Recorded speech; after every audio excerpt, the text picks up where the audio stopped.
అందరికీ నమస్కారం. 11 రోజుల హనుమాన్ చాలీసా ఛాలెంజ్లో ఈరోజు ఫైనల్ డే.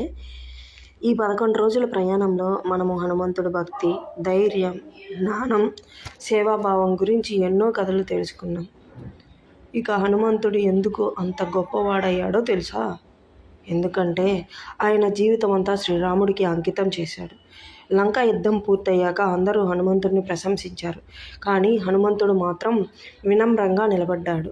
అప్పుడు శ్రీరాముడు అన్నాడు, హనుమా, నీ భక్తి, నీ సేవ, నీ ప్రేమ ఎప్పటికీ ప్రపంచానికి ఆదర్శం. హనుమంతుడు ఆనందంతో శ్రీరాముడు పాదాలకు నమస్కరించాడు. ఆ రోజు నుంచి హనుమంతుడు భక్తి యొక్క ప్రతీకగా మారాడు.